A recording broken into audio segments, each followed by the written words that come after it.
دہشت گرد جو ہیں یہ بھی ظاہر ہے پیسے لے کے کام کرتے ہیں، دوسروں کے اشاروں پہ کام کرتے ہیں، کوئی انڈیا سے پیسے لیتا ہے، کوئی اسرائیل سے لیتا ہے، اور کوئی اپنے ظاہر اپنے بھی غدار ہوتے ہیں، کوئی اپنوں سے لے لیتا ہے۔ تو پتہ نہیں کب یہ ختم ہوگا، کب علماء کا خون جو ہے اس کی کوئی وقت ہوگی، کب اس کی کوئی اہمیت ہوگی، کب یہ جو قاتل ہیں کب یہ پکڑنے شروع ہوں گے، یہ اس بات کی سمجھ نہیں آتی۔ ہمارا جب کسی طاقتور کسی کا مفاد ہوتا ہے تو وہ تو فوراً اپنے کوئی تھپڑ بھی مار دے تو فوراً پکڑ لیتے ہیں، ایک تھپڑ بھی لگا ہو کسی کو تو اس کو بھی پکڑ کے لے آتے ہیں، کہیں سے نکال کے لے آتے ہیں کہ اس نے کیا تھا۔ اور علماء کرام کو دن دہاڑے کوئی بھی کہیں پہ بھی فائرنگ کر کے شہید کر کے چلا جائے، اور میڈیا اتنا بڑا منافق اور اتنا کمینہ ہے، ایسے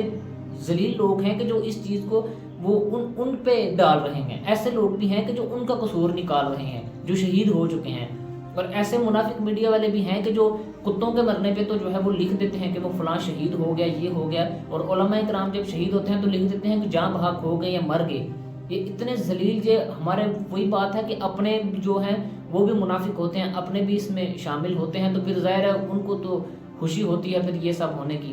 اللہ تعالیٰ سے دعا ہے کہ اللہ تعالیٰ علماء کرام کی حفاظت فرمائے۔